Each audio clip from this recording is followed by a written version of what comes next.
noite, turma. Boa noite, professor Basoli. O nosso grupo, que tem como integrantes eu, Lucas, Guilherme, Laisa e Luísa, ficou responsável por trabalhar hoje sobre o direito de superfície.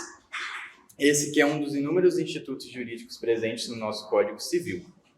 Bom, inicialmente, nós utilizamos a doutrina do Carlos Roberto Gonçalves como material base e referencial para a elaboração de todo o nosso trabalho e, de forma complementar, a doutrina também do Flávio Tartucci.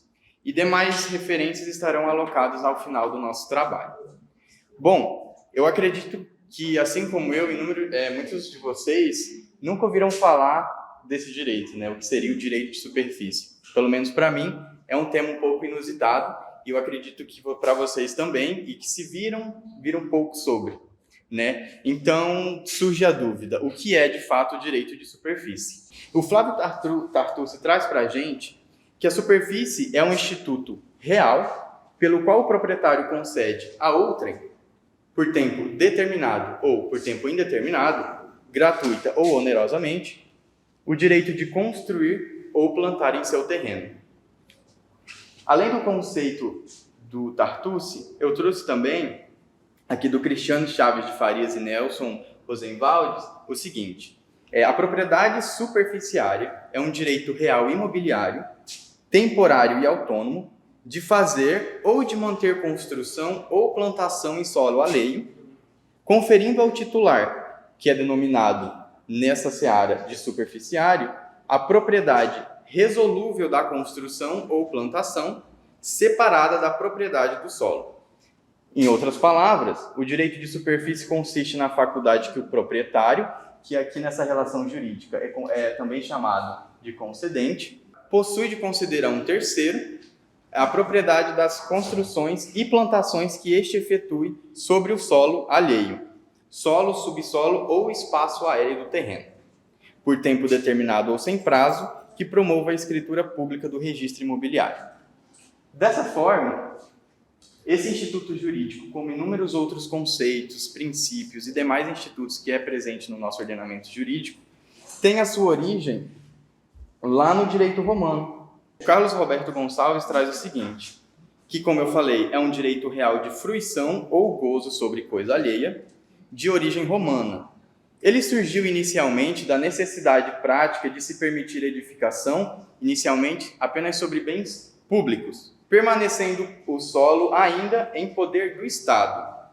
No direito romano, o Estado arrendava as suas terras a particulares que se obrigavam ao pagamento dos vectigali, que seria como um imposto, com o objetivo precípio de manter a posse das largas terras conquistadas. Apesar de ser permitido, meus colegas vão falar melhor sobre isso depois, ser permitido a locação ou até mesmo a alienação, não é permitido a sobrelevação, ou também chamado de superfície em segundo grau, que é autorizada em alguns outros ordenamentos jurídicos existentes no mundo, como o português, o francês ou até o suíço. E essa sobrelevação consiste no quê? Na concessão feita a outro terceiro, pelo próprio superficiário, do direito de construir sobre a sua propriedade superficiária, ou seja, sobre a sua laje. Ou seja, o superficiário não pode estabelecer outra relação jurídica com um terceiro, assim seria o superficiário do superficiário. Diante do que eu expus até o momento, a gente pode perceber que nós temos dois patrimônios distintos, distribuídos entre partes distintas, e sobre os quais recaem encargos e ônus autônomos sobre cada um deles. O enunciado de número 391 do Conselho da Justiça Federal, do Superior Tribunal de Justiça, em sua quarta jornada do Direito Civil, traz o seguinte: os direitos e obrigações vinculados ao terreno, e bem assim aqueles vinculados à construção ou à plantação, formam patrimônios distintos e autônomos, respondendo cada um dos seus titulares exclusivamente por suas próprias dívidas e obrigações, ressalvadas as fiscais decorrentes do imóvel. Dessa forma, o direito de superfície ele é regulado por dois ordenamentos. O primeiro é o Código Civil, em seu título 4º, que trata da superfície, e também o Estatuto da Cidade, a Lei número 10.257 de 2001. Veja bem, no que cabe ao Código Civil, mais especificamente, do artigo 1369 ao artigo 1377, ele traz o seguinte, 77 mesmo, ele traz o seguinte: o proprietário pode conceder a outrem o direito de construir ou de plantar em seu terreno, veja bem, por tempo determinado, mediante a escritura pública devidamente registrada em cartório de registros de imóveis. Todavia, aqui no artigo 21 do Estatuto da Cidade, ele traz para a gente: o proprietário urbano poderá conceder a outrem o direito de superfície do seu terreno por tempo determinado ou indeterminado, mediante escritura pública registrada no cartório de registros de imóveis. Aí a gente percebe uma divergência legislativa, né? Uma vez que o Código Civil de 2002 ele surgiu um tempo depois do Estatuto da Cidade. Então, no nosso estudo, nós percebemos que há uma divergência doutrinária e interpretativa em relação a isso. Alguns autores, algumas fontes defendem que o que prevalece seria o Código Civil e outras o Estatuto da Cidade. E sobre isso, a gente tem o conceito que cabe aqui lembrar de microsistemas. E como exemplo, nós temos também o CDC e a Lei do Inquilinato, que seria o quê? O Código Civil seria a grande fonte regulamentadora, né, de aspectos gerais, e nós temos microsistemas que regulamentam assuntos mais específicos, né? Então, com base nas nossas pesquisas, nós concluímos o seguinte, que não nos cabe muito aqui nos deter a essa discussão, a essa divergência, porque apesar de existir uma divergência interpretativa e doutrinária, o que tem mais prevalecido é a ideia de que, quando o direito superficiário for utilizado como política urbanística, será dado ênfase ao que está posto no Estatuto da Cidade, ou seja, aquela lei específica que trata de um assunto mais específico. Já quando a finalidade for simples aproveitamento econômico da propriedade entre particulares, incidirá aquilo que cabe no Código Civil. Essa divisão está na doutrina do Flávio Tartucci, e que ele separa certinho quais são as diferenças que tem no direito da superfície, do Código Civil e do Estatuto da Cidade. Aqui do Código Civil nós temos, ele especifica imóvel urbano e rural. Já o Estatuto da Cidade, apenas imóvel urbano. No civil, exploração mais restrita, construções e plantações. Já no Estatuto da Cidade, nós temos uma exploração mais ampla, qualquer utilização de acordo com a política urbana. No civil, em regra, não há autorização para a utilização do subsolo e do espaço aéreo.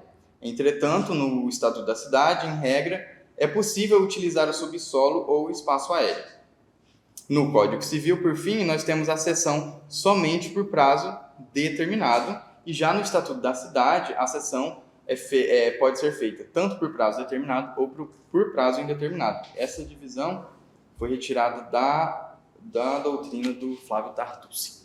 Bem, continuando sobre um pouco da origem do direito de superfície, como é que ele chegou aqui no Brasil?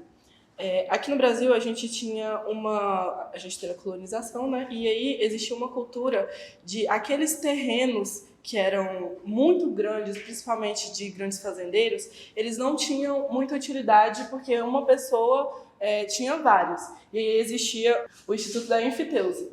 Daí, aqui no Brasil, o direito de superfície tem origem desde o período colonial, como o colega falou, que tem os seus preceitos nos direitos romanos, onde as concessões de terras eram feitas para particulares para edificar o solo estatal e das cidades mediante pagamento de anuidade. Então, era como se fosse realmente uma locação, sempre a pessoa pagava. A enfiteusa é contraprestação paga pelo enfiteuta ao enhório, porém de valor fixo e módico. Já na superfície, que é o que a gente tem agora no Brasil, existe um valor que ele é percebido, ele pode inclusive até ser gratuito, né? Mas aí ele pode ser fixado, ele é normalmente fixado, ele pode ser de uma vez ou parcelado durante o tempo daquele contrato. Inclusive, na atual codificação material privada, o direito real de superfície surgiu para substituir a anfiteuse, que é banida pela nova codificação do Código Civil no artigo 2038. O Instituto foi inserido no projeto que se converteu no Código Civil, figurando no rol de direitos reais. Então, o direito de superfície é um direito real. Entretanto, antes mesmo da publicação do Código Civil, como o colega falou, ele foi objeto de lei do Estatuto da Cidade, que regulamentou os artigos 182 e 193 da Constituição Federal. Mas como é que a gente sabe que existe esse direito de superfície? Como que ele é realmente constituído? Primeiramente, é importante ressaltar que existe, né, a propriedade e existe um proprietário. Ele pode conceder a um terceiro que ele tenha o uso daquele solo, do terreno, do subsolo ou também do espaço aéreo relativo a ele. Mas ele só é constituído mediante registro no cartório de registros de imóveis, por se tratar de um negócio jurídico que envolve um bem imóvel. Então, quando que o direito de superfície nasce? Depois que ele é registrado, a matrícula no imóvel, né? Então, vai ter lá a matrícula do proprietário e a cessão para esse terceiro. Inclusive, no artigo 108, a gente tem que não dispondo lei em contrário, a escritura pública é essencial à validade dos negócios jurídicos que visem a constituição, transferência, modificação ou renúncia de direitos reais sobre imóveis de valor superior a 30 vezes o maior salário mínimo vigente do país. Então, não são todos os terrenos que vai necessitar desse registro em cartório. E aí, a gente pode ter por carta de sentença, que é extraída de um acordo homologado judicialmente, que estipula a constituição de direito de superfície, ato de última vontade, que é o testamento, e registro, né, como eu falei, no cartório.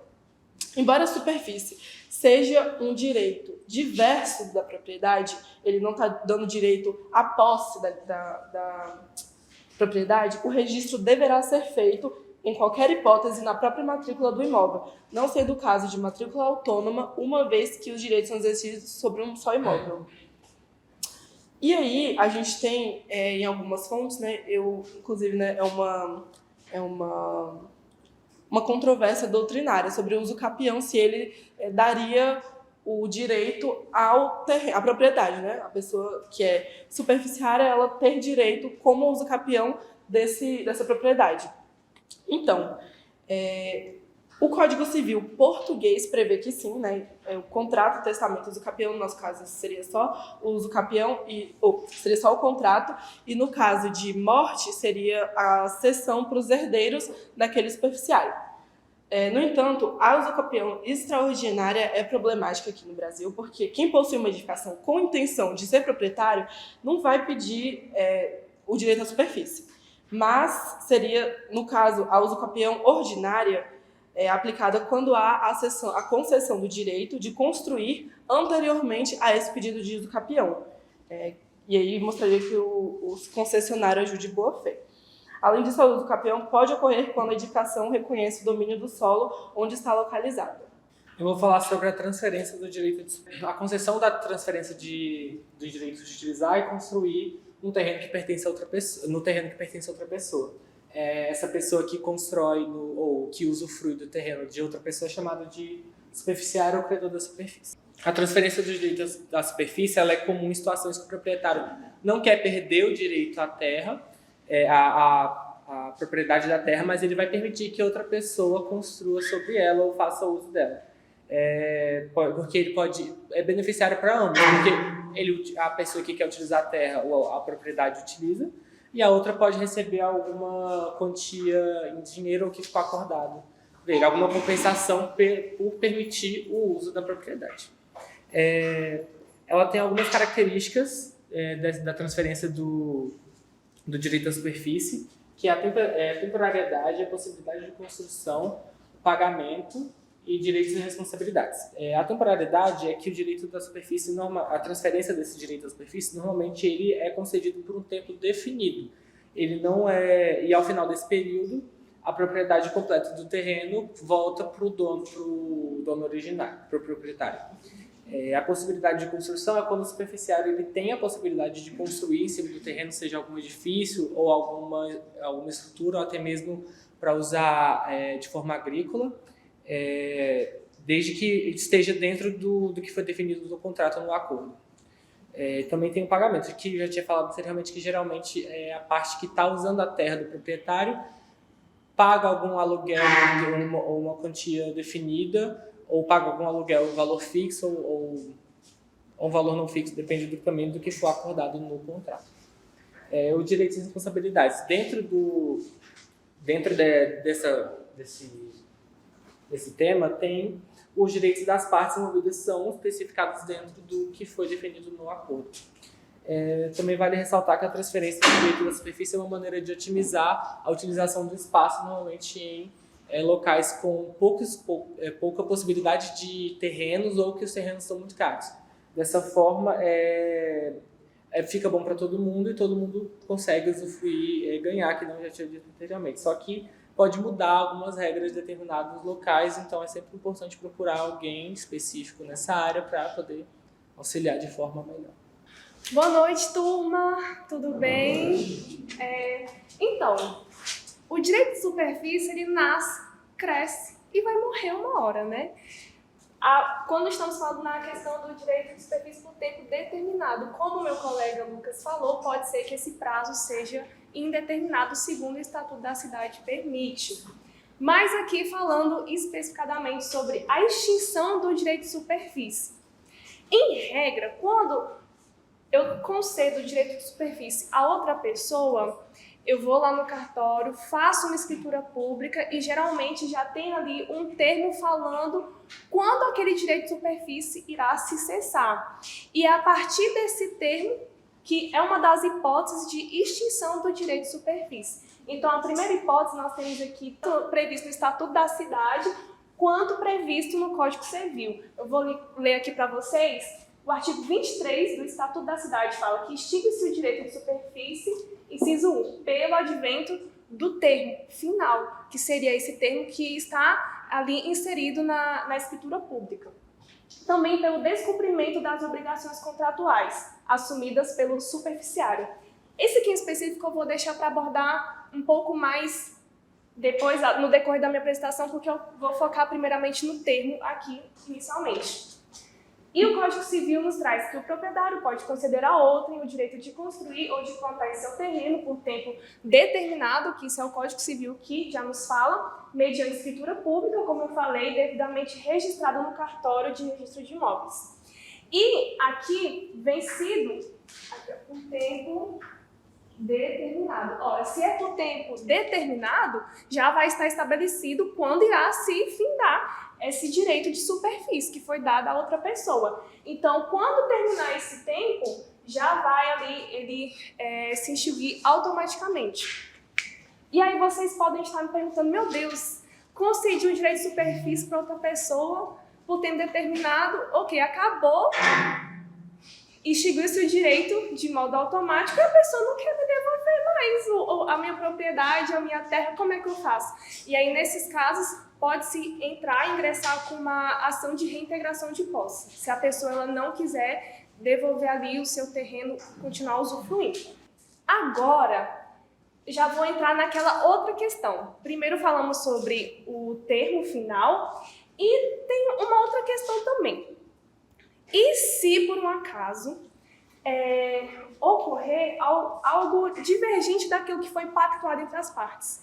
E aí, quando acontece isso, pode-se extinguir o direito de superfície de modo que não seja necessário o termo final, pode-se extinguir antes. Que aqui o artigo 1374 do Código Civil nos traz essa disposição que antes do termo final, resolver-se a concessão se o superficiário der ao terreno destinação diversa daquela para que foi concedida.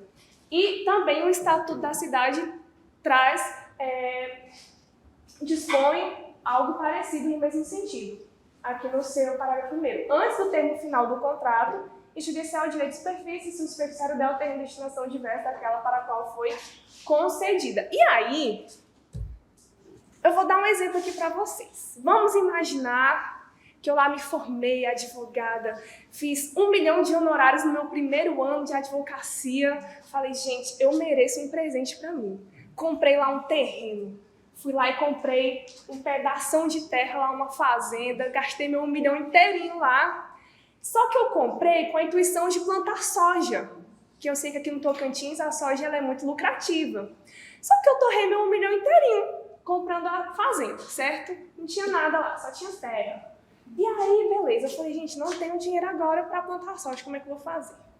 Aí eu lembrei lá daquela aula do professor Basoli, de Direito de Superfície. Eu falei, rapaz, eu já sei o que eu vou fazer.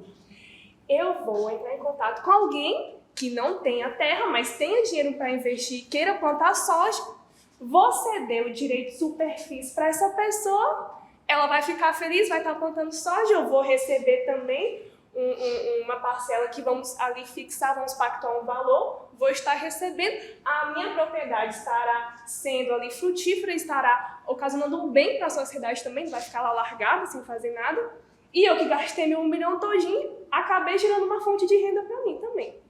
Aí beleza, cheguei lá, falei, fulano, eu sei que você tem um dinheiro aí guardado, você não quer plantar soja? Não, eu sei que você não tem terreno, também não quer mexer com isso, tem um terreno aqui. Aí não, eu quero, já queria estar investindo em soja mesmo. Aí fui e firmamos lá, fomos no cartório, fizemos a escritura pública e deixei lá determinado. Plantação de soja. Eu quero que seja plantado soja, não quero outra coisa, eu quero soja, tá? Beleza, acordamos. Aí passaram-se ali alguns meses e tal, eu confiando na pessoa que ia plantar soja no meu terreno. Aí quando eu penso que não, ó que a soja, gente, que linda. Queria uma soja, mas eu cheguei lá, o cara tinha me cercado um curral e botado um bocado de gado lá dentro e feito uma criação de gado.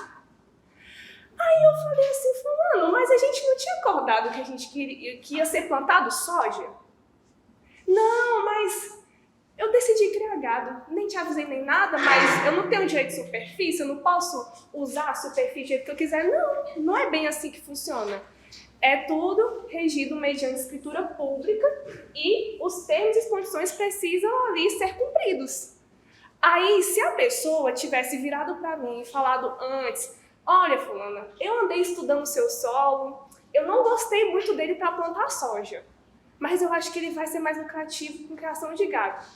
Pode ser? E aí a gente faria uma alteração, e aí sim ele poderia fazer a criação de gado aí tranquilinho.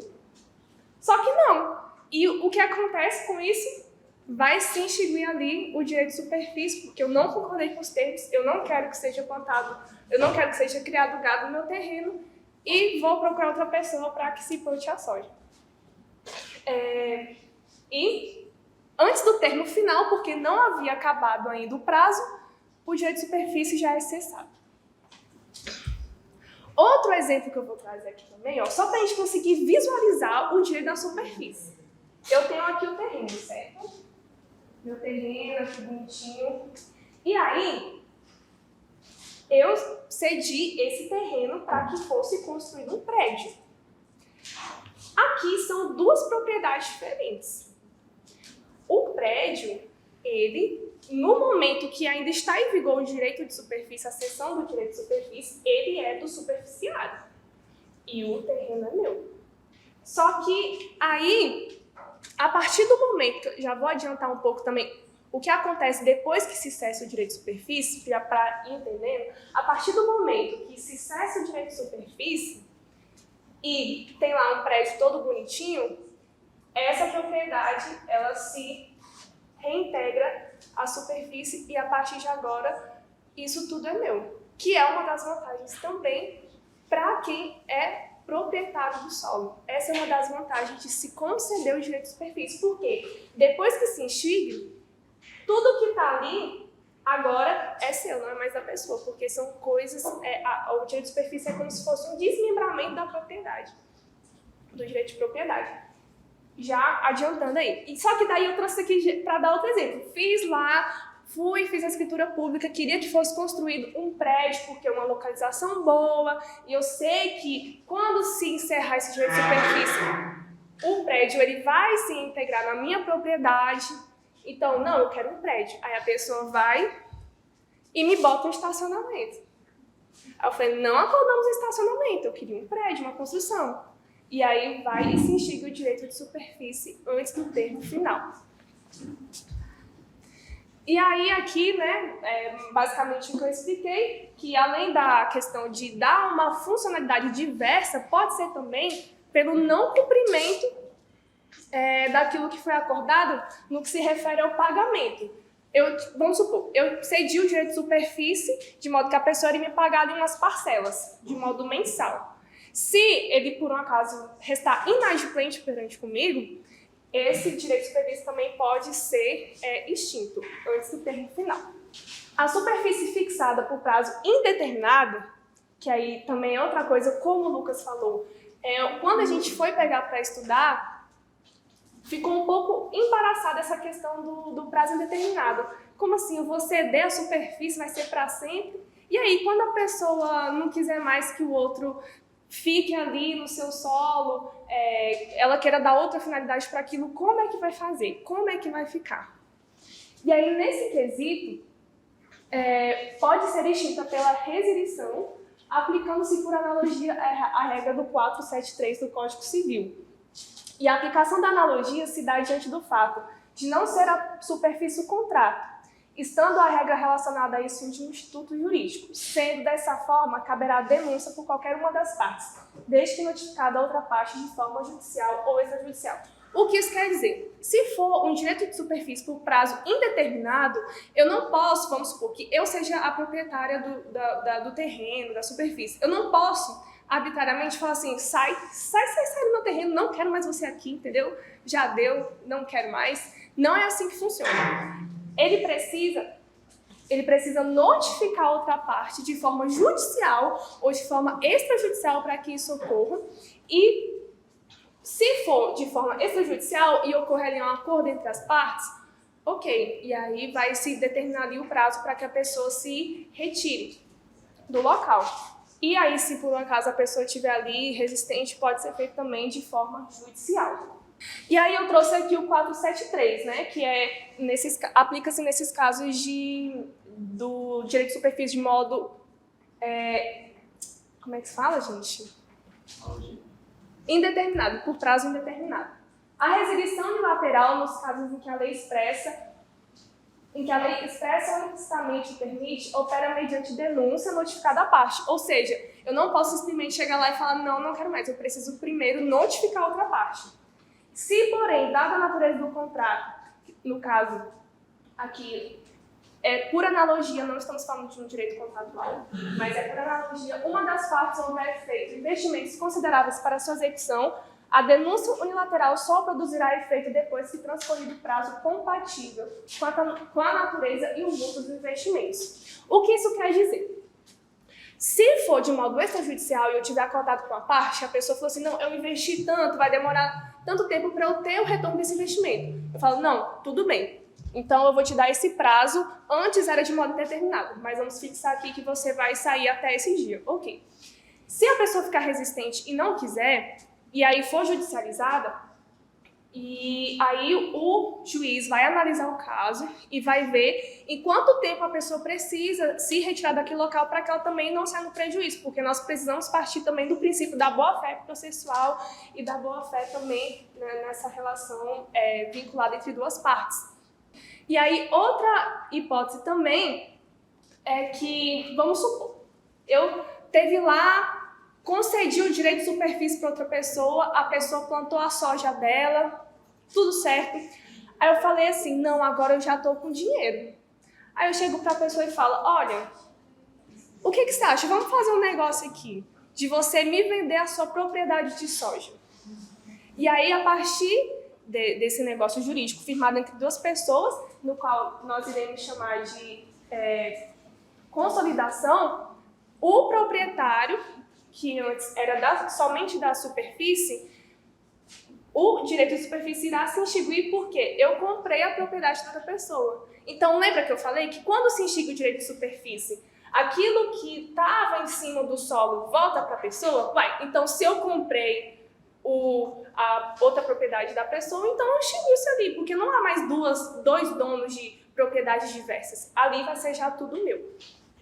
E no distrato, no caso, que vai ser quando as duas pessoas não quiserem mais, né, deve ser observado por analogia à regra do 472 do Código Civil, segundo o qual o distrato exige a mesma forma do contrato. Assim, se a superfície foi constituída por escritura pública, eu preciso ir lá no registro de imóveis novamente e desfazer esse direito de superfície. Isso não somente para quando é antes do termo final, mas também para qualquer, mesmo que seja após, é necessário ir no cartório de registro de imóveis. E aí, por fim, aqui, já encaminhando para o final, tem a hipótese também da renúncia, que é quando eu não quero mais. Não quero mais, já deu para mim, essas passadas estão muito altas e tal, e eu renunciei o meu direito de superfície, a qual eu tinha sido concedido a mim. E também há outras 3 hipóteses mencionadas pelos juristas, que é pelo perecimento do terreno gravado, quando ele se perde ali, pelo não uso do direito de construir ou de plantar dentro do prazo acordado. Isso é muito importante porque, às vezes, a pessoa ela acha que, por ter sido cedido a ela o direito de superfície, beleza, agora eu vou deixar lá não, vou plantar só ano que vem. Só que talvez essa desídia possa também ser um motivo para a extinção. Então, novamente, é uma coisa que precisa ser conversada, porque por mais que quando seja cedido o direito de superfície a outra pessoa e ela se torna proprietária autônoma daquilo, há algumas coisas que podem sim extinguir o direito de superfície. E pelo falecimento do superficiário sem deixar de herdeiro. Então, como foi você que falou, se, por exemplo, o superficiário falecer e tiver herdeiros, automaticamente já se passa para os herdeiros, mas se não tiver herdeiro nenhum, e aí o direito já se extingue. A outra também hipótese é quando há desapropriação do terreno, que daí sobre o qual recai o direito real de gozo ou fruição. Determina o artigo 1376 do Código Civil que, em casos tais, a indenização cabe ao proprietário e ao superficiário, no valor correspondente ao direito de cada um. E aqui nós temos um enunciado número 322 do Conselho de Justiça Federal, né? E do STJ, na 4ª Jornada de Direito Civil, que prevê o momento da desapropriação e as condições da concessão superficiária serão consideradas para fins da divisão do montante indenizatório, constituído-se litisconsórcio passivo, necessário, simples, entre proprietário e superficiário. Alguém entendeu o que eu falei? Olha só, que complicado. Constituído-se litisconsórcio passivo, necessário, simples, entre proprietário e superficiário. Talvez possa ter parecido um pouco complicado, mas vou tentar elucidar aqui. Houve lá desapropriação por parte do poder público lá do terreno, já tinha uma construção lá e tudo mais. Eu era dona do terreno. Fulano de tal, vamos supor, a Liza tinha a construção dela. E aí o poder público veio e desapropriou. E aí como é que faz agora? E aí, dentro dessa ação de litisconsórcio passivo, porque nós duas estamos ali integrando a ação, necessário porque precisa que seja assim, não é uma faculdade, é obrigatório. E simples porque quando o juiz for determinar, quando o juiz for prolatar a sentença, ele não pode fazer uma sentença para nós duas. Ele precisa analisar cada caso a um caso, então ele vai ver, quanto é que é o valor do terreno e quanto que é o valor da construção da Liza. Então ele vai dar uma sentença para mim e uma sentença para a Liza, e desse modo nós seremos indenizadas pela desapropriação do terreno, e enfim. E aí, como eu já havia adiantado a vocês, com a extinção da superfície, o proprietário passa a ter a propriedade sobre o terreno, que inclui a construção, a plantação, as ascensões, benfeitorias, independente de indenização, que isso é uma coisa muito importante, que é independente de indenização. Ou seja, nesse direito aqui, no final das contas, é muito mais vantajoso para quem é o dono da superfície. Vejamos, há uma construção, há uma plantação e no final, quando se extingue, aquilo se torna meu e eu não preciso necessariamente indenizar outra parte, a não ser que essa indenização estivesse prevista na escritura pública, porque isso também pode ser uma coisa acordada entre as partes, mas, em regra, não é necessário esse tipo de indenização. E tal situação é denominada pela doutrina como reversão, isto é, a cessão da suspensão do princípio da superfície e a absorção do patrimônio do proprietário do material que foi introduzido pelo superficiário, independentemente de indenização. Que é aqui, né, os artigos 1375 e o 1376. A gente decidiu trazer umas questões para a gente conseguir consolidar melhor esse assunto, porque às vezes falando pode ser uma coisa meio obscura ali ainda. Como assim a pessoa é dona do solo, constrói no leque? O que é isso, afinal? Mas, enfim, vamos ler aqui, eu quero que vocês me respondam. A respeito do direito de superfície, assinale a alternativa correta de acordo com a regra geral prevista no Código Civil. E é importante lembrar que, mesmo que tenha o Estatuto da Cidade, a gente precisa lembrar daquela regrinha básica, que uma lei posterior, geral, que não vai contradizer a outra norma e tudo mais, que há uma abrangência geral, ela não vai revogar e nem alterar uma lei específica. O Estatuto da Cidade vai ser aplicado de modo específico em solo urbano. E aqui nós estamos falando sobre o Código Civil, que é uma regra geral. Letra A, galera, vamos lá! O superficiário... não. Isso aqui eu não falei, mas eu já vou falar aqui para vocês. O superficiário não responderá pelos encargos e tributos incidirem sobre o imóvel. Eu acho que vocês falaram, não foi? Isso aqui eu não falei, vou falar, falha minha. Outra vantagem para quem é dono do terreno e vai conceder um direito de superfície é que os encargos e tributos não são responsabilidades suas. Olha só que legal, gente, você não pagar imposto. Coisa boa, né? Olha, então, quem vai responder por isso é o superficiário, não é mais você. É a pessoa que plantou no seu terreno, é a pessoa que construiu no seu solo. Então, com isso, essa questão está errada, galera. Errada. Beleza? A concessão da superfície somente pode se dar de maneira onerosa, sendo permitido às partes se o pagamento será feito de uma só vez ou parceladamente. E aí, gente? Somente pode ser feito de modo oneroso, só pagando, que eu posso conceder o direito de superfície a outra pessoa? Não, né? Pois é, essa aqui também está errada. O direito de superfície também pode ser concedido de modo gratuito. Não necessariamente a pessoa precisa pagar por aquilo. Então, risca aqui, ó. O direito de superfície pode transferir-se a terceiros e, por morte do superficiário, aos seus herdeiros? Quem acha que sim, levanta a mão. Quem acha que não? Pode, galera. Pode se transferir.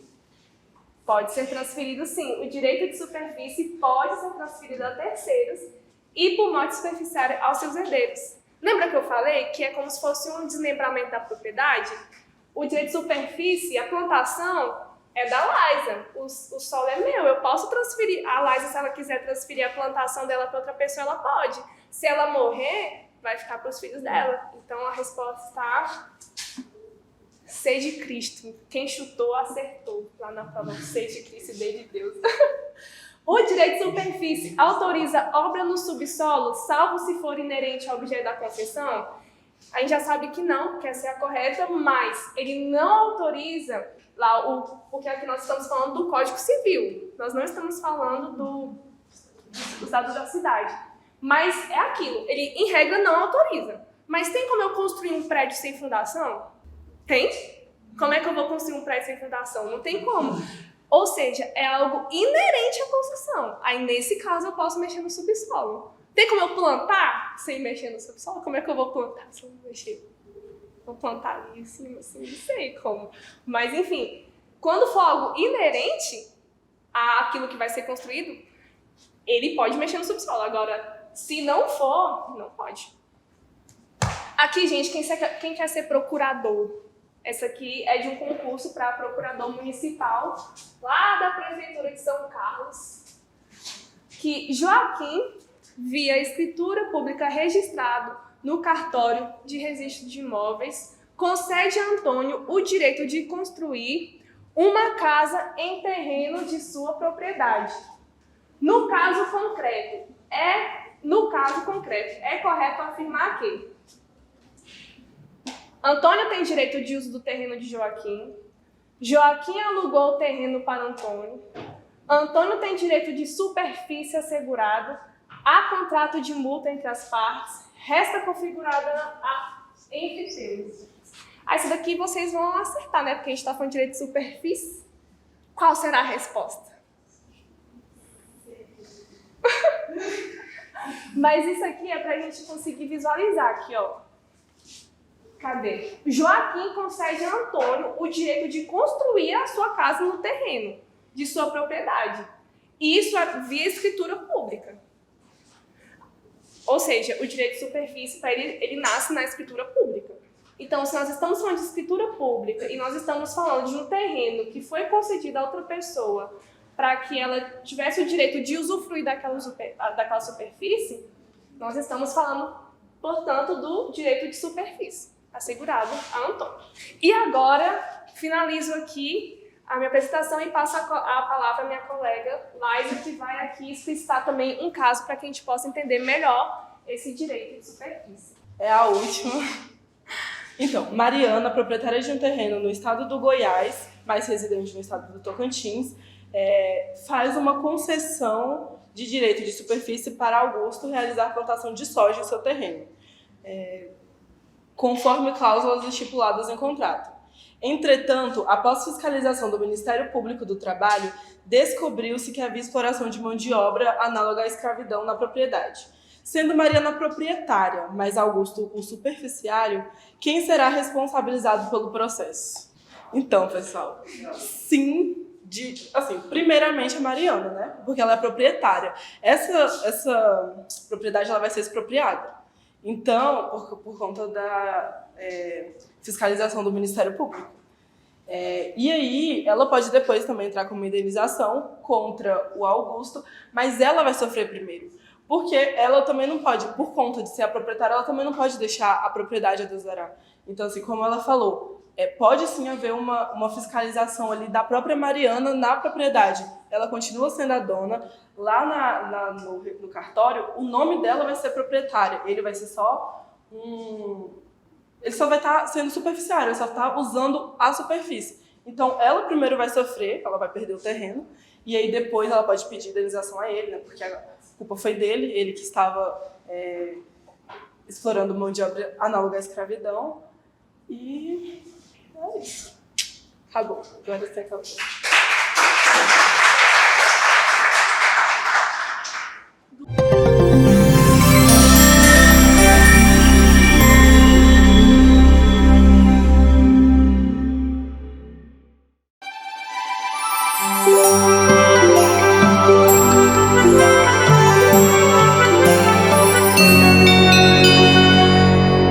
Boa noite. O tema do nosso seminário é Direito de Laje. Ele será apresentado por mim, Milena, pelo Fabrício, Matorama e Flávio. De início, é importante entender o que é laje. Conforme a imagem que nós vemos, lajes são construções sobrepostas e a situação, o exemplo mais comum que a gente tem é quando filhas ou filhos constroem suas casas em cima das casas de seus pais. E aí, nesse sentido, o direito de laje, que na verdade, como a gente vai ver posteriormente, é direito sobre a laje ou direito sob a laje, é o instituto criado para disciplinar esse cenário comum, principalmente nas periferias do Brasil, a exemplo das favelas do Rio de Janeiro. Nesse sentido, a primeira ação que disciplinou essa situação foi a medida provisória de número 759, artigo 1510-A. O direito real de laje consiste na possibilidade de coexistência de unidades imobiliárias autônomas de titularidades distintas em uma mesma área, de maneira a permitir que o proprietário ceda a superfície de sua construção, a fim de que terceiro edifique unidade distinta daquela originalmente construída sobre o solo. E aí, finalmente, em julho de 2017, foi criada a Lei número 13.465, que inseriu a laje como um direito real, no rol taxativo de direitos reais, e inseriu o título 11, que é onde está disciplinado o direito de laje no Código Civil brasileiro. Eu trouxe aqui uma definição de direito de laje do professor Cristiano Chaves de Farias, que diz: a laje ou direito sobre a laje, ou ainda direito de laje, pode ser conceituada como nova lâmina de propriedade criada através de cessão onerosa ou gratuita da superfície superior ou inferior de uma construção, seja ela sobre o solo ou já em laje, por parte do proprietário ou lajeário da mesma, para quem o titular do novo direito possa manter unidade autônoma da edificação original. E aí, antes de adentrar nas regras específicas do direito de laje, eu achei importante trazer essa diferenciação, porque apesar de ter um formato parecido, laje não se confunde com o condomínio edilício vertical. E aí eu trouxe duas diferenças principais aqui. Como a gente já viu nas apresentações anteriores, o condomínio edilício é instituído obrigatoriamente por convenção de condomínio e existe fração ideal e direito ao solo por parte dos condôminos. Já na laje, ela tem um caráter mais informal e aí dispensa a existência de convenção, e aqui não há fração ideal nem direito ao solo, como a gente vai ver mais claramente agora. Bom, boa noite, pessoal. Da continuidade aqui à apresentação. A parte que eu vou apresentar para vocês, eu me balizei no Código Civil, sobretudo no artigo 1510, da linha A até a linha C, e aí a linha D e a linha E vai ser do próximo colega. E no texto, até a indicação do professor, Desvendando o Direito de Laje, do Roberto Wagner Marquezin, se eu não me engano, a pronúncia correta. Certo? Logo no comecinho do texto, ele faz uma breve análise, coisa bem rápida mesmo, mas que é até interessante, em que ele cita que esse direito de laje surge de uma demanda social nas periferias brasileiras, e aí ele mostra que o poder legislativo tenta acompanhar essas demandas para fazer essas correções ou para atender aquela determinada peculiaridade que surgiu em relação ao direito de laje. Então, o problema social acabou provocando o poder legislativo para poder atuar. E aí, nós temos aqui o slide com alguns organogramas que eu preparei para apresentar para vocês. Esse primeiro aqui, ele é mais geral, mais superficial, e a partir dele a gente vai começar a delinear algumas discussões. Por exemplo, nesse texto do Roberto Wagner, Desvendando o Direito de Laje, ele fala que, pelo menos na concepção dele, o termo mais apropriado seria direito sobre a laje ou direito sob a laje. E aí ele começa a construir o raciocínio dele falando que para haver esse direito de laje tem que ter uma construção prévia, que no caso nós chamamos de prédio base. Uma construção base, para a partir dessa construção base você ter uma construção, seja para cima, que ele vai chamar de sobreposição, ou seja para baixo, que ele vai usar esse termo de sotoposição. Então, no caso dessa construção base, que é a construção pré-existente, que é uma condição essencial para ter depois a laje, esse prédio base ele pode servir de piso, caso for uma construção de sobreposição, ou ele vai servir de cobertura se for uma laje de sotoposição, para baixo. Certo? Aí aqui eu continuei fazendo essa análise dessa sobreposição, no caso da laje superior, do prédio base e da laje inferior. No caso da sobreposição, o autor ele fala que é um imóvel contíguo ou superior. Aí fui dar uma pesquisada, né, na palavra contíguo, no sentido etimológico dela, e significa coisa adjacente, significa tipo vizinhança. No caso, então, você tem um imóvel contíguo superior, esse prédio é um prédio sobrelevado e é empregar o espaço aéreo, termo que ele emprega, que ele utiliza. E aí você tem um prédio base, que é um imóvel contíguo, no caso só o contíguo, não vai ser nem superior nem inferior, é a construção pré-existente, e é a sustentação estrutural. E é a partir dela que se tem o direito real, fruto da vontade do proprietário da construção base. Então, esse proprietário, dono da construção base, ele que vai permitir se vai haver essa construção, seja para cima ou seja para baixo. E tem que ter, no caso, autorização do cônjuge. Só tem uma exceção se ele for casado em regime de separação absoluta de bens. Aí não vai haver a necessidade de ter a anuência, né, do cônjuge. E aí você tem esse direito de laje, o direito sobre a laje, ou sob a laje, como o autor que eu pesquisei discute, né?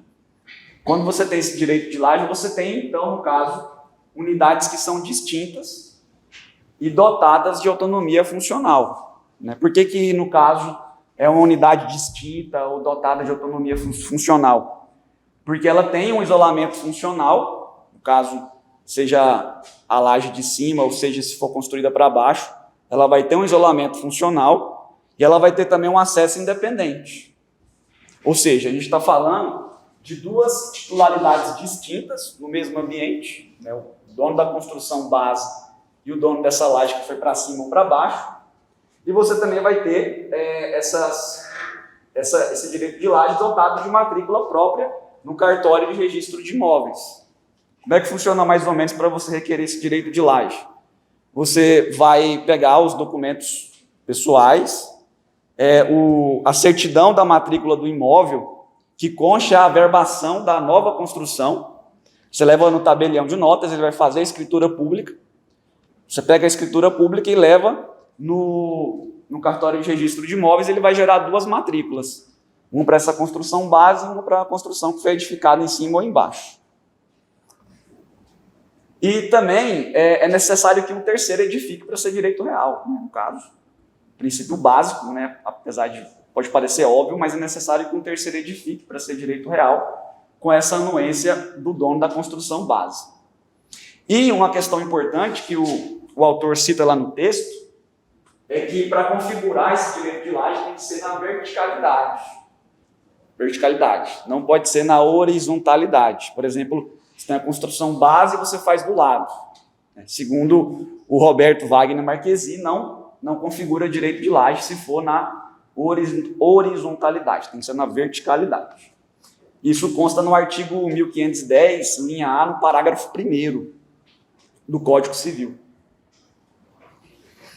E aí o autor também cita a questão da laje, do direito de laje, com duas funções básicas. A função socioeconômica e a função ambiental. A função socioeconômica porque ela tem a ver com o direito à moradia. Direito à moradia é um direito social e também tem a ver com a regularização fundiária urbana. E o direito ambiental, a função ambiental no caso? Aí entra o princípio da ubiquidade, né? Que também está lá constando no Código Civil. O que seria esse princípio da ubiquidade, no caso, no que tange a questão ambiental? Os aspectos paisagísticos e de segurança dessa construção. Toda construção ela implica um impacto social, um impacto ambiental, e tem que ter uma norma para regular isso daí, ver quais são os impactos, a questão da segurança também da construção, para não haver nenhum problema posteriormente.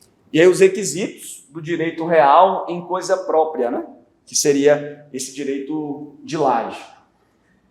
A questão da forma e da solenidade, aqui eu peguei também muito com base nesse texto. Esse texto, eu achei ele bem didático e ele faz as análises com base em tópicos, o que fica mais didático ainda. Depois, se alguém tiver interesse, eu mando lá no grupo lá do WhatsApp. O Roberto, então, ele fala o seguinte, que para os requisitos, né, os ritos para o direito real em coisa própria, é a forma e solenidade, existe uma forma e solenidade, no caso seria o quê? Você tem que ter a anuência do dono da construção base. Falou, beleza, está autorizado em construir um contrato ou algo do tipo, e a solenidade que vai ser depois da geração das duas matrículas. Quando você levar na etapa final lá no cartório de registro de imóveis, uma matrícula para a construção base e uma matrícula para a laje que foi construída. Dualidade de imóveis e proprietários, acabei de pronunciar aqui que tem a produção dessas duas matrículas, então uma dualidade de imóveis e proprietários naquele espaço, né, e uma autonomia funcional para a construção que foi feita em cima ou embaixo e acesso à via pública. Por exemplo, se a construção em cima ou embaixo, para ter acesso à rua, tem que passar pela construção base, não vai configurar um requisito para direito real aí de laje. Tem que ter, então, uma própria saída, uma saída própria para essa construção, o que eu falei lá mais na frente, né, mais atrás, aliás. O isolamento funcional e o acesso independente, porque são duas propriedades distintas. E aí você tem, aqui eu joguei mais, eu saí um pouco do organograma, joguei mais dos artigos mesmo do Código Civil, né? 1510, linha A, o parágrafo 2º, que o titular do direito real de laje responderá pelos encargos e tributos, por isso que é importante fazer lá todo aquele processo de registro, né? De você levar a certidão de matrícula com a averbação da nova construção para o tabelião, fazer a escritura pública, depois gerar as duas matrículas, porque aí cada pessoa o dono da construção base e o da laje, eles vão ter os seus encargos e os seus tributos sobre cada unidade. O parágrafo 3º desse mesmo artigo, os titulares da laje, a unidade imobiliária autônoma, constituída em matrícula própria, poderão usar, gozar e dispor desse processo. Segundo aqui o autor que eu me balizei, ele pode até vender depois e gerar riqueza sobre essa laje que ele construiu. No parágrafo 4º, do artigo 1510 também, ele fala que a instituição do direito real de laje não implica atribuição de fração ideal de terreno ao titular da laje ou a participação proporcional em áreas já edificadas. No caso, o direito dele vai ser sobre aquela área que ele edificou, seja para cima, seja para baixo. Ali, pronto. E os municípios do Distrito Federal poderão dispor sobre posturas edílicas e urbanísticas associadas ao direito real de laje. Por exemplo, aquela questão da ubiquidade que eu citei para vocês, dos impactos ambientais, urbanísticos, da segurança, que vai passar também por esses poderes aí. E também aqui no artigo 1510, já na linha B do Código Civil, ele fala que é vedado ao dono da laje prejudicar com obras novas ou com falta de reparação a segurança, linha arquitetônica ou arranjo estético do edifício.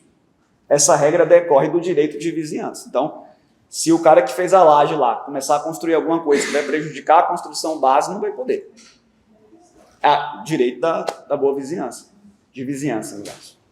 E o último artigo que eu vou analisar com vocês, 1510, linha C do Código Civil, reporta-se a divisão de despesas, né? Então, se você tem lá uma parte que precisa de uma reforma, no caso, um alicerce, telhado, instalação elétrica, alguma coisa nesse sentido, você pode fazer a reportação dessa divisão de despesas em comunhão aí entre esses moradores, o dono da construção base e o dono da laje que foi construída.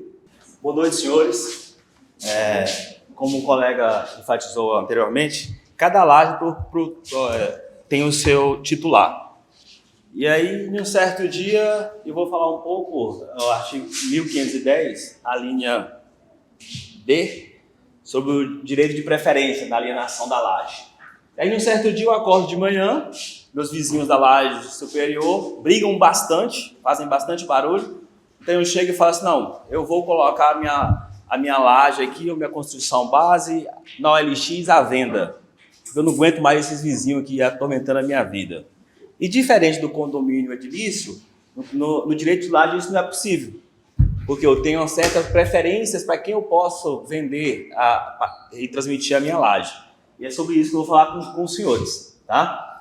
Pretendendo o titular da laje aliená-la, deverá primeiro notificar os titulares de direitos reais do condomínio, fazendo por escrito e com prazo de 30 dias, seguindo a ordem do caput do artigo 1510, a linha D. Ou seja, eu tenho que fazer a notificação e dar esses 30 dias para aquelas pessoas dizerem se querem adquirir a laje ou não. Tá, mas qual é essa ordem que trata o caput do artigo 1510? Então eu trouxe a ordem aqui para os senhores. Tá?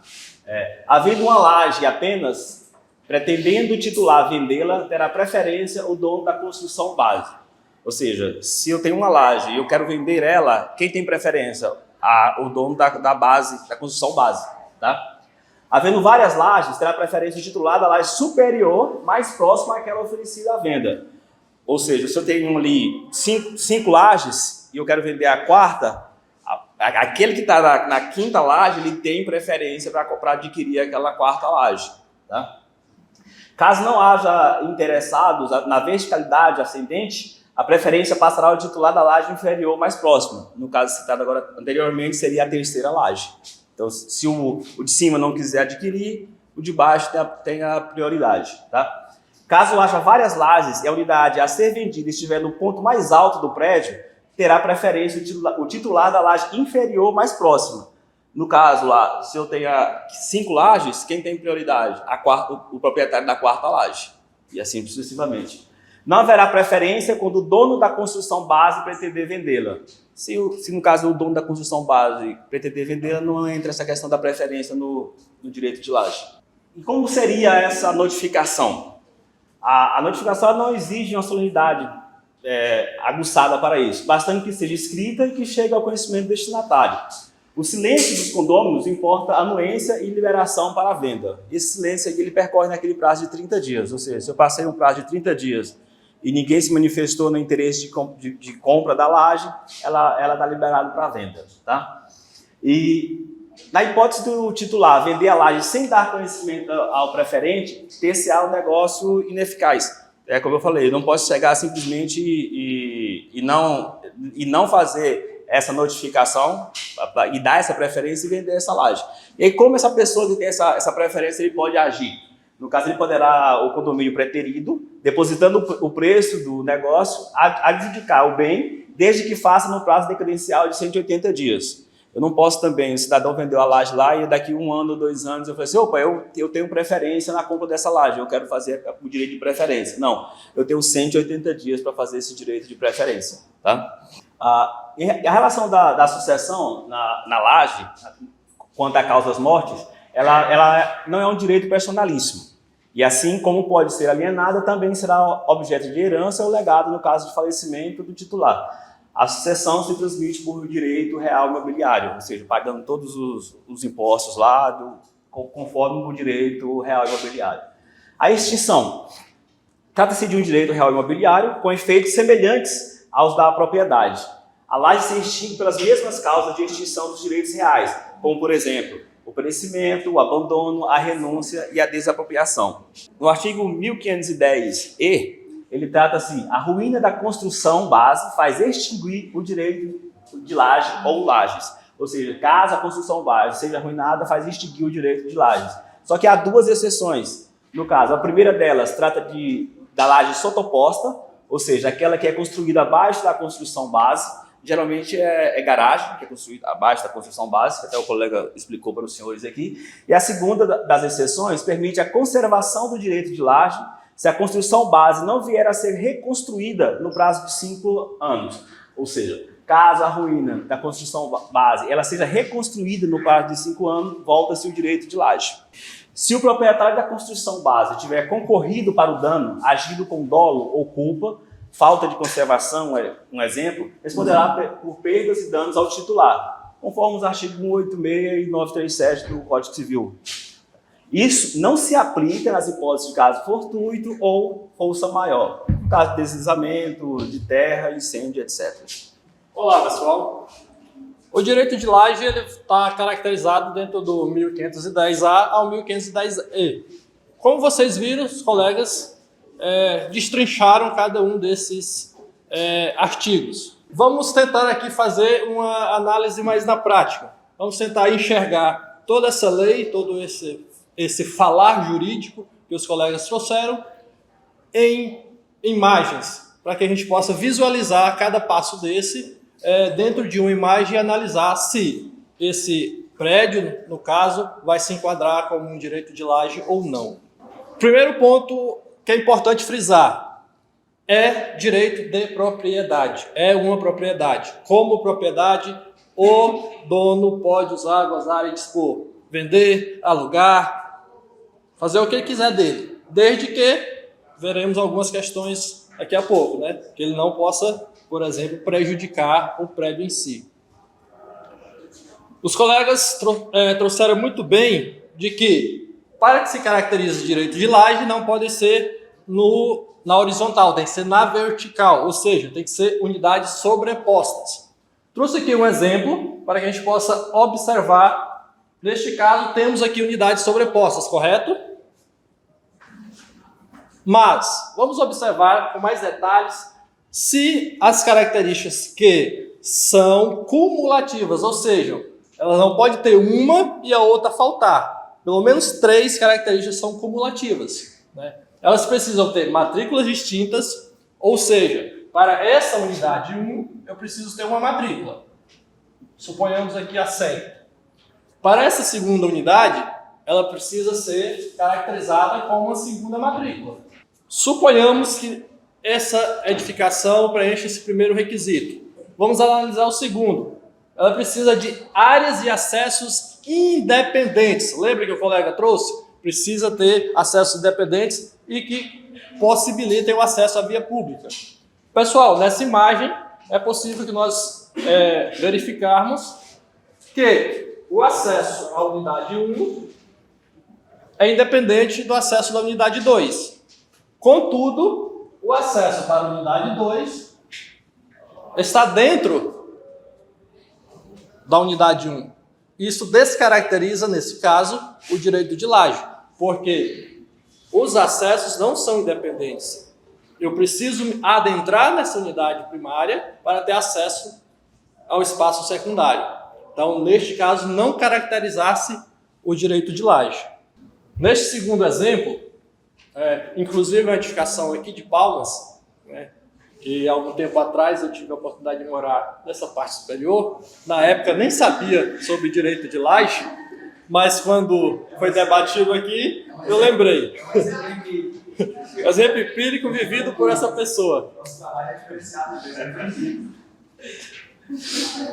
Esse espaço, ele tem um acesso ao que nós chamamos no direito de laje de construção base. Ele tem um acesso independente. E para a primeira laje, ele tem um acesso independente que vai permitir que as pessoas da unidade base usem e usufruem sem ter que compartilhar qualquer um ou outro espaço, qualquer um ou outro acesso com o lajeário aqui. Então, podemos pensar aqui que esses acessos vão caracterizar aquilo que os colegas trouxeram. O dono do terreno e dono da construção base, ele tem total direito e usufruto do terreno, inclusive desse terreno em que ele concede o acesso para a segunda. Essa parte é totalmente deste proprietário, porque o direito de laje, o direito do lajeário aqui de cima, não permite ele ter direito à fração ideal de terreno. O direito do lajeário vai partir aqui exclusivamente da parte de laje superior. Vamos observar mais alguns detalhes, como, por exemplo, a forma de instituição. Como pode ser instituído esse direito de laje? Os colegas trouxeram que pode ser feito entre vivos, causa morte, mas também temos uso capião e decisão judicial. Mas seria interessante destrincharmos um pouco mais a constituição entre vivos, que pode ser visualizada como forma primária. O proprietário do terreno vai construir. E ele já vai construir com essa intenção de fazer lajes. Então ele pode vir e já construir dessa forma. Já vou construir com uma unidade aqui e outra ali para que eu possa vender essa outra como o direito de laje. Seria uma forma primária de construção. Mas ela pode ser feita também através da concreção. Ou seja, eu posso ter vindo aqui e feito só o primeiro. Eu fiz a primeira, Maturama chegou até mim, falou, olha, gostei do terreno, quero fazer aqui também, fiquei sabendo que existe o direito de laje, vamos fazer um contrato para que eu possa edificar uma laje superior. Redigimos o contrato e ele vai ter, então, vai vir aqui e vai edificar aqui em cima e vamos constituir as duas matrículas, ele vai ter o acesso independente e vai ter a sua unidade. Vai ter a sua casa totalmente independente da construção base. Só que, neste exemplo, tem duas lajes. Mas se surgir uma terceira laje, depois do Maturama, nossa colega também gostou e quer fazer o mesmo processo. E ela veio até mim que sou o dono da construção base. E eu, beleza, vamos fazer. Ela já pode ir lá e fazer? Não. Ela vai precisar que o Maturama, dono da primeira laje aqui, também dê anuência. E aí sim, com anuências dos dois proprietários já existentes, o terceiro vai poder construir e assim sucessivamente. Sempre observando as características que são cumulativas e necessárias para que tenha acessos independentes, que seja constituída a matrícula específica e que sempre sejam na vertical, acima ou abaixo, subsolo. Já na questão da alienação, aliás, antes, regularização / cisão, parte-se do princípio da função social que o nosso colega apresentou anteriormente, sobre a questão da regularização fundiária. Eu posso simplesmente ter vindo aqui e construído esse prédio dessa forma. Mas na época eu não sabia, não tinha conhecimento do direito de laje, então eu construí com esses dois acessos. Vim a tomar conhecimento deste instituto jurídico e resolvi então regularizar, fazer aqui uma cisão entre esses dois espaços da minha casa. A princípio, não era. Eu posso então ir lá, regularizar, fazer uma cisão e vender. Ele só vai passar a se constituir como duas unidades diferentes a partir que eu regularizar, fazer todo aquele procedimento que o colega falou, da escritura e tudo, até que se formem as matrículas divergentes. Na questão da alienação, assim como na congregação, qualquer um que vá vender as suas lajes necessariamente terá que ter a anuência de todos os outros integrantes desse edifício. Há uma hipótese que não tem expressamente dentro dos artigos do Código Civil, mas é pacífico pela jurisprudência e também, principalmente, pela doutrina, que se é uma propriedade e ela pode se transmitir para os outros de todas as formas que uma propriedade dentro do Código Civil pode ser alienada, a doação também vai ser possível. Porque eu sou proprietário da unidade, eu posso me dispor dela da forma que a lei me permitir. E a doação é uma dessas maneiras. A causa-morte, como muito bem explicado, extingue-se ali, a não ser que tenha herdeiros. Se tiver herdeiros, ela é transmissível para os herdeiros. O uso capião pode ser aplicado à laje, da mesma forma que é aplicado aos outros imóveis. O uso capião também pode ser aplicado dentro do direito de laje. Maturama construiu, sumiu no mundo, e veio o André e ocupou mansa e pacificamente durante o prazo estipulado em cada uma das ações de uso capião, e posteriormente o André solicitou e pode vir a adquirir esse imóvel pelo uso capião. E também isso pode ser feito através de uma decisão judicial.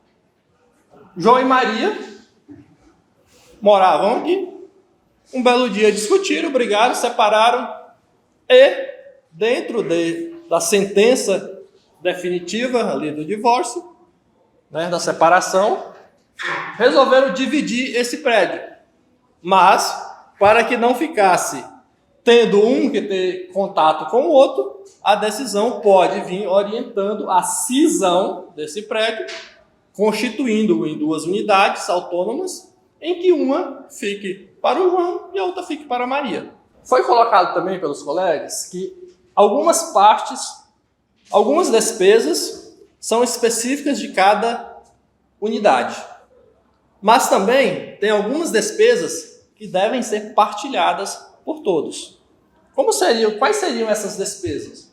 Seriam todas aquelas despesas que têm a ver única e exclusivamente com as partes do prédio que são comuns a todos, que são necessárias, comuns no sentido de necessárias para a manutenção do prédio. Não comuns de uso, mas comuns porque elas são necessárias para que o prédio se mantenha de pé. Como, por exemplo, as partes estruturais, alicerces, instalações em gerais, como tubulação de gás, de energia, de água, que são úteis e necessárias para o prédio. Então, as despesas para manutenção com isso podem ser estipuladas em contrato e feitas ali dentro do contrato a taxa, os valores, as partes cabíveis a cada um. Ok?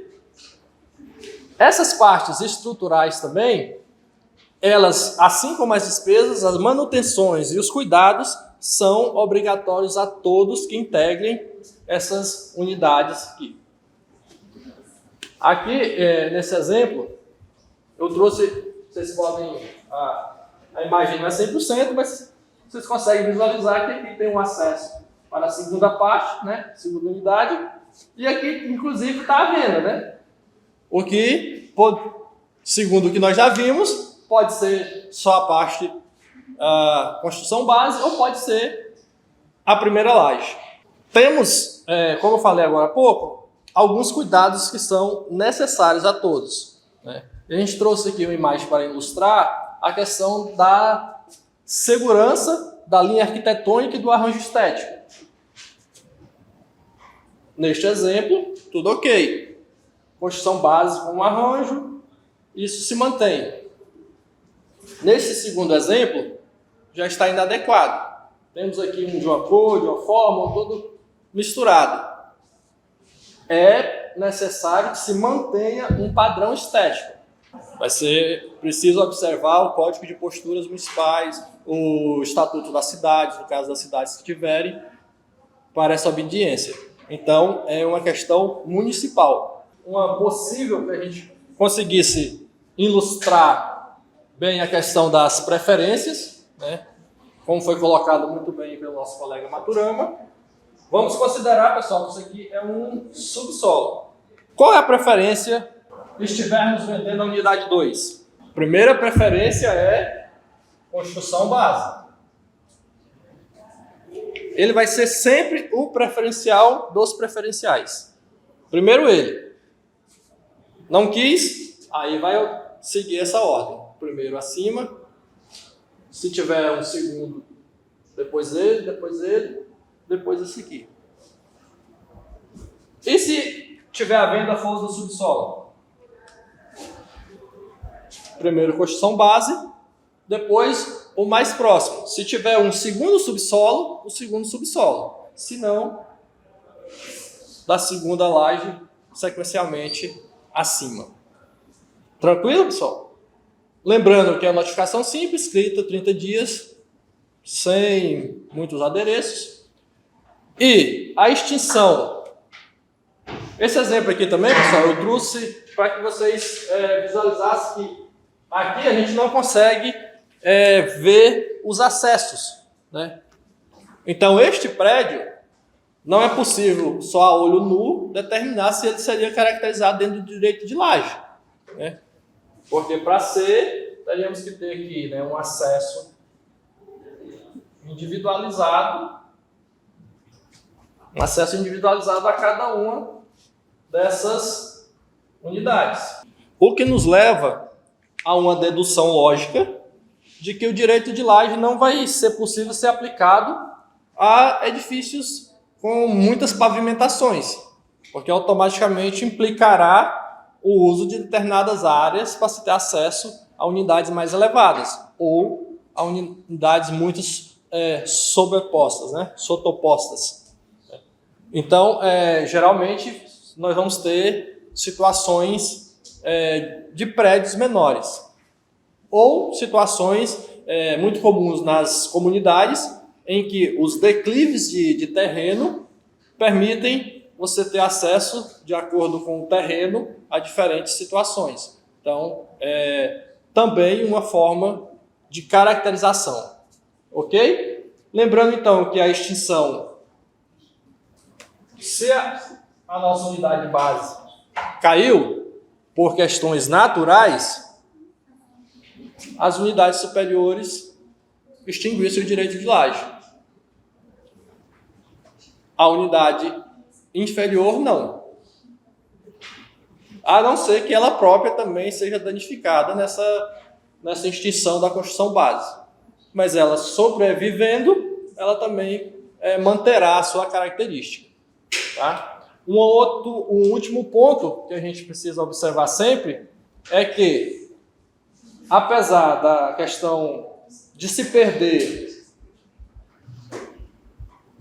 esse direito da laje em si, é preciso sempre observar se o que deu origem a essa perda não teve a ver com algum tipo de negligência, seja da construção base, seja de outras lajes que acarretaram a danificação de uma laje posterior. Porque, por exemplo, a construção base pode estar intacta, mas se essa segunda laje, por algum motivo, venha a ruir, vai danificar a terceira laje.